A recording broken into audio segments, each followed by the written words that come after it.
السلام علیکم، آپ دیکھ رہے ہیں پروگرام منزل مراد کامران حفیظ چوہان کے ساتھ میں ہوں آپ کی میزبان ندا منظور. ہمارے ساتھ اسٹوڈیو میں موجود ہیں ایڈوکیٹ انجینئر کامران حفیظ چوہان صاحب جو کہ چیئرمین ہیں منزل مراد پارٹی کے. Sir welcome to studio. Sir سب سے پہلے میں چاہوں گی کہ ہمارے ناظرین کو آپ ایک بار پھر بتائیں منزل مراد پارٹی کے بارے میں تھوڑا سا. جی بالکل، میں اپنے ہر پروگرام میں سب سے پہلے اپنی پارٹی کو اس لیے ڈسکرائب کرنا پسند کروں گا کہ جو بھی ویور دیکھیں انہیں جو پہلی دفعہ دیکھیں انہیں بھی پتہ لگے کہ پارٹی کیا کہتی ہے، اور جو بار بار دیکھ رہے ہیں انہیں بھی بار بار کہنے سے میں ان کو حفظ کروا سکوں کہ یہ پارٹی کس لیے. دراصل پاکستان میں بہت سی پولیٹیکل پارٹیز ہیں، لیکن چونکہ میرا موقف ان سے مختلف تھا کہ ہمیں اس ملک کا ایک ڈفرینٹ نظام درکار ہے، اور جو موجودہ نظام ہے یہ اس قابل نہیں ہے کہ یہ پاکستان کو اور ہمیں اور ہماری نسلوں کو کبھی بھی کوئی بہتری مہیا کر سکتا ہے. تو اس حوالے سے پھر میں نے ہٹ کر ایک پارٹی بنائی، اور اس کا نام بھی میں نے پاکستان کے ترانے سے لیا، منزل مراد. اور اس کا مطلب یہ ہے کہ ہم نے جانا کس منزل پہ تھا، ہماری مراد منزل کیا تھی، اور ہم جا کس طرف رہے ہیں، اور ہمیں اپنی منزل کو درست کرنے کے لیے اس ملک کے کتنے نظام کو تبدیل کرنا پڑے گا. ٹھیک ہے، میری رائے میں ہمیں اس ملک کے آئین سے لے کے آخری قانون تک کو تبدیل کرنا پڑے گا، اس کو کریکٹ کرنا پڑے گا. تو ہماری پارٹی کا جو سب سے پہلا پوائنٹ ہے، نعرہ ہے، وہ ہے ہی اللہ اکبر. ہم نے جو کچھ بھی کرنا ہے اس صرف ربی خوشنودی کے لیے کرنا ہے، اور اس کے جو بھی اس کے وسیلہ جو ہمیں اس کے مطلب اس کا جو بھی نفع نقصان جو بھی، وہ اللہ کی ذات سے درکار ہے، بندے سے درکار ہی نہیں ہے، بندے سے امید ہی نہیں رکھی ہوئی.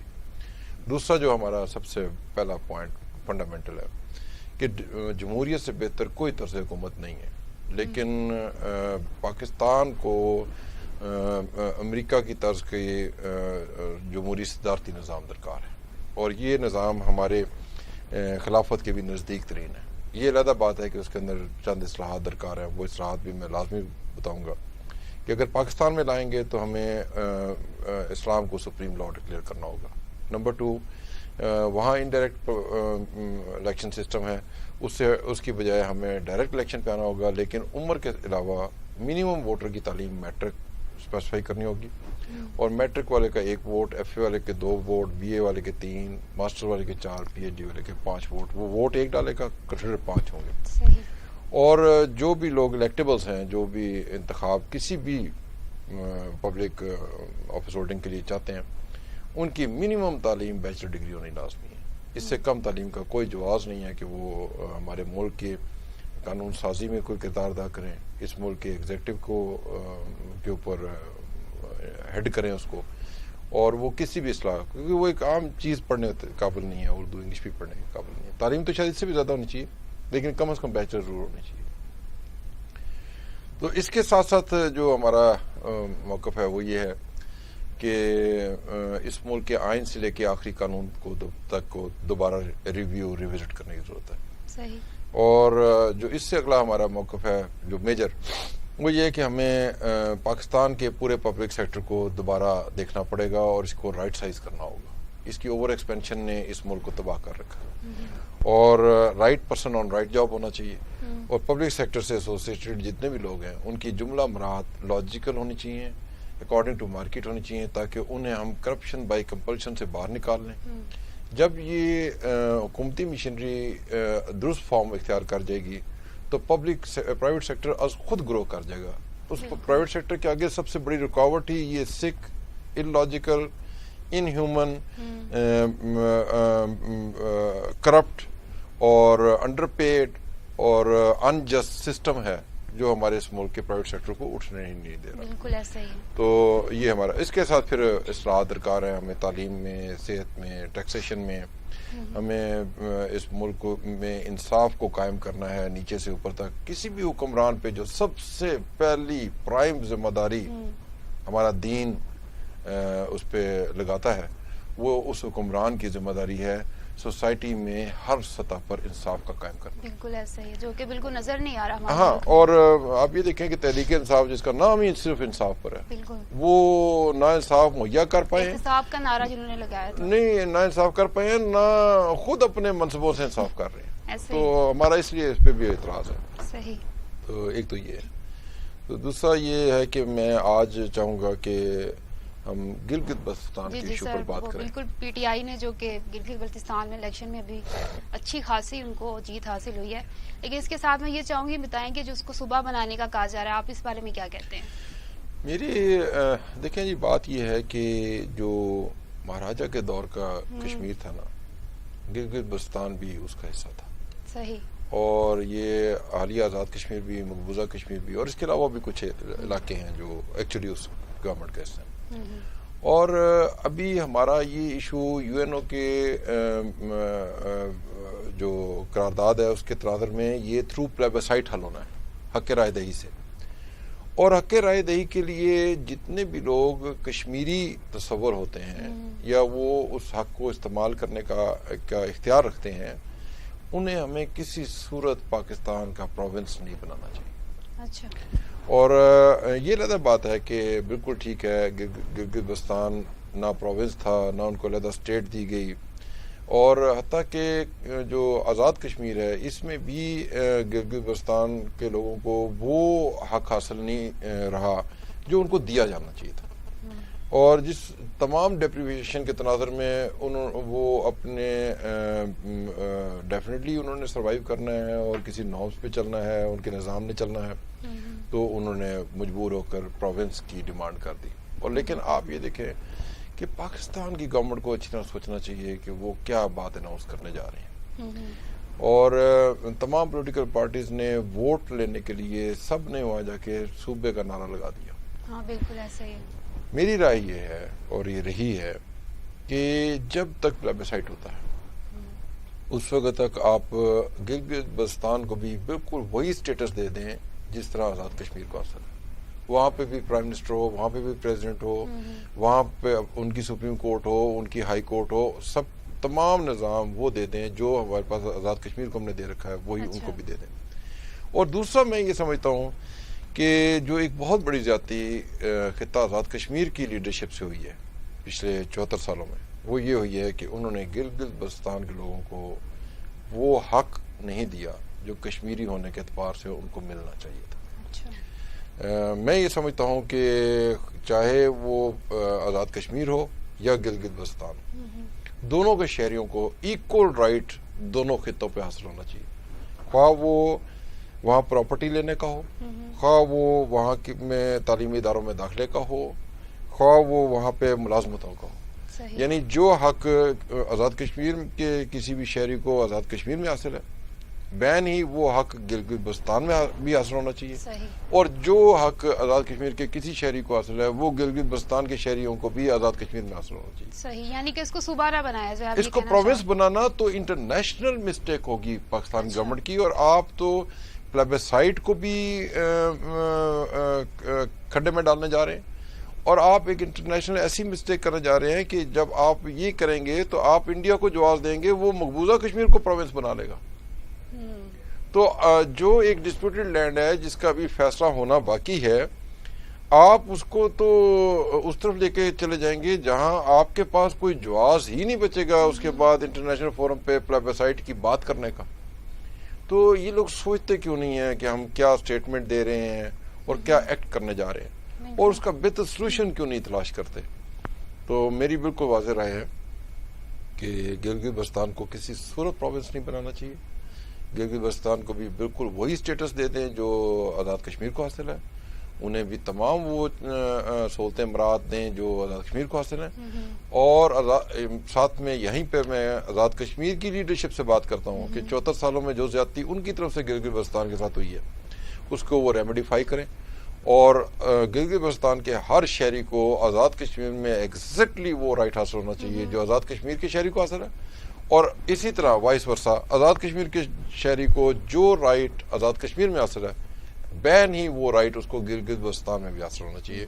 وہ بھی وہاں پہ جاب ایکول اپرچونٹی کے طور پہ لے سکے, وہ بھی وہاں پر پراپرٹی اسی طرح خرید سکے جیسے آزاد کشمیر میں خریدتا ہے, وہ بھی وہاں کے ایجوکیشن انسٹیٹیوشن میں یا ان کے وساطت سے جہاں بھی ایجوکیشن انسٹیٹیوشن میں ایڈمیشن ہوتے ہیں وہاں پہ ان کو بھی ایکول رائٹ کے طور پہ دیے جائیں. اور اگر ویسے چونکہ وہ ایریا ٹیریٹوریلی فار ڈسٹینٹ ہے, اگر وہ فار ڈسٹینٹ نہ ہوتا تو اس کو آزاد کشمیر ہی کا حصہ ڈکلیئر کر کے جو پورا اسی کا پارٹ بنا دیا جاتا اور ان کو بھی اسمبلی میں اتنی نمائندگی دے دی جاتی اور سب کچھ وہ کر دیا جاتا, ایک یونٹ آزاد کشمیر کا بنا دیتے. تو یہ بہت ضروری ہے. اچھا, میں یہاں آپ سے یہ جاننا چاہوں گی کہ پی ٹی آئی کو جو واضح برتری حاصل ہوئی ہے گلگت بلتستان میں, آپ کو کیا لگتا ہے اس کے پیچھے کیا وجہ ہے؟ کیا وہ صوبے کا جو نعرہ لگایا تھا یہی وجہ ہو سکتی ہے یا کوئی اور وجہ ہے؟ نہیں, آزاد کشمیر اور گلگت بلتستان ان میں از خود ہی اس کی حکومت بننی ہوتی ہے جس کی وفاق میں حکومت ہو. اچھا, دیکھیں پہلی بات تو یہ ہے کہ انہیں جو کچھ بھی چاہیے ہوتا ہے وہ وفاق سے چاہیے ہوتا ہے, تو ان کا جھکاؤ از خود اس طرف چلا جاتا ہے جس کی وفاق میں حکومت ہوتی ہے کہ تاکہ وہ ڈپرائیو نہ رہیں. اور ووٹر کی بھی یہ سوچ ہوتی ہے. دیکھیں نا, ڈائی ہارڈ ووٹر ہر پارٹی کے ساتھ بہت محدود ہوتا ہے, باقی کا نیوٹرل ووٹر ہوتا ہے. ایسے ہے. اور وہ جو نیوٹرل ووٹر ہوتا ہے ایکچولی پارٹی کے جیت ہار میں اس کا رول ہوتا ہے, وہ ایک ہوا چلتی ہے. ایک تو یہ ہے کہ ظاہری بات ہے کہ یہاں جب نون لیگ کی حکومت تھی تو نون لیگ جیت جاتی تھی, اور اسی طرح سے ہاں وہ جس کی ہوگی وہ خود بخود ان کا جھکاؤ جاتا ہے, کیونکہ ان کو پتا ہوتا ہے کہ ہمیں سب مراد تبھی ملنی ہے جب یہاں پہ ان کی ہوگی. اگر کنفلکٹنگ ہوگی تو جو مل رہا ہے وہ بھی نہیں رہے گا. ایک دوسری بات ڈیفینیٹلی ان ایریاز میں چیف سیکرٹری وفاق تعینات کرتا ہے, آئی جی وفاق تعینات کرتا ہے. وہاں پر جو دیگر قوتیں کام کر رہی ہیں, ادارے کام کر رہے ہیں, وہ وفاق کے انڈر ہے. اور جب سب کو ڈائریکشن کسی وفاق سے گئی ہوئی ہو تو ہر قسم کی فیور تو اس طرف ہونا لازمی بات ہے, اور اس لیے وہ آسانی سے جیت جاتے ہیں. دوسری بات ایک اور بھی ہوتی ہے کہ آزاد کشمیر میں اب مثلا الیکشن آ رہے ہیں اگلے سال, میری پارٹی بھی انشاءاللہ امید ہے کنٹیسٹ کرے گی, خواہ وہ ہار جائے یا جیتے, اس سے مجھے کوئی پرواہ نہیں ہے. میں تو خیر اپنی الیکشن کیمپین میں بھی جب جاؤں گا میں نے کسی کو یہ نہیں کہنا کہ آپ مجھے ووٹ دیں. میں یہ کہوں گا کہ پلیز جس کو آپ بہتر سمجھتے ہیں اس کو ووٹ دیں. اور مجھے اس سے فرق نہیں پڑتا کہ میں اسمبلی میں یا میری پارٹی پہنچتی ہے یا نہیں پہنچتی. ہم اسمبلی سے باہر بھی ہوئے, ہم جائز بات کرتے رہیں گے. میرا کوئی دوست عزیز دشمن نہیں ہے. میری ایک ہی پرائرٹی ہوتی ہے, رائٹ اینڈ رانگ. وہ اگر دشمن بھی رائٹ کر رہا ہو تو آئی اپریشیٹ, اور اپنا بھی غلط کر رہا ہو تو میں اس کو غلط ہی کہتا ہوں. میں نے اس کو کبھی صحیح نہیں کہا. تو یہ اسی طرح سے ہی ہے, اور یہاں پہ بھی ایسا ہوگا. لیکن میرا خیال ہے کہ ابھی جو نیئر بائی الیکشن آ رہے ہیں وہ آزاد کشمیر کے آ رہے ہیں. اور ابھی ایک اور پروگرام میں بھی میری بات ہو رہی تھی, وہاں پر گفتگو ہوئی ہے. میری رائے یہ ہے کہ آزاد کشمیر میں نظام کو واپس پریزیڈنشل پہ لے جائے, جیسے کبھی دور میں پریزیڈنشل ہوتا تھا, اور اس کو امپروو کر لیں پریزیڈنشل سسٹم کو. اور فرسٹ ایکسپیریمنٹ کے طور پہ وہاں پر پریزیڈنشل سسٹم لے آئیں, تاکہ پاکستان میں اگر یہ نظام آنا ہے اگلے الیکشن میں, اس سے پہلے تھوڑا سا اس پہ ٹرائل بھی ہو جائے گا. اور میں کلیئر ہوں کہ جب آزاد کشمیر میں 1970 سے پہلے پریزیڈنشل تھا, وہاں کا نظام بہت بہتر تھا. محدود وسائل میں بھی انصاف تھا, وہاں پر میرٹ تھا, وہاں پر رائٹ لوگ رائٹ جاب پر تھے. اس دور میں آنیسٹی تھی, اس دور میں تقسیم نہیں تھی برادریوں کی بنیاد پر. یہ جب پارلیمنٹری آیا ہے وہاں ستیاناش ہو گیا. وہاں پہ برادریزم اس حد کو کراس کر گیا ہے کہ وہ ایک لعنت کی شکل اختیار کر چکا ہے. لٹرلی علاقائیتزم وہاں پر اس قدر بڑھ گیا ہے کہ وہ ایک لعنت کی شکل اختیار کر چکا ہے. انصاف نام کی چیز کسی جگہ نہیں رہی. ہر ادارے میں جرگے چل رہے ہیں, اور برادریزم ہے, اور تعلقات ہے. انصاف ٹوٹل آزاد کشمیر میں ختم ہو چکا ہوا ہے. میرٹ وہاں ہے ہی نہیں. صحیح. اور موقع ملا تو ڈسکس کریں گے کہ کرپشن کہتے ہیں کس کو ہے. جی یہ ابھی بریک کا وقت تھوڑا جا رہا ہے. بریک کے واپس اگر ہم آپ سے یہ ڈسکس کریں گے کہ ملک کے جس شعبے کو دیکھ لیں اس میں کرپشن نظر آ رہی ہے, نیب کیا کہہ رہی ہے اس بارے میں جانیں گے, لیکن بریک کے بعد.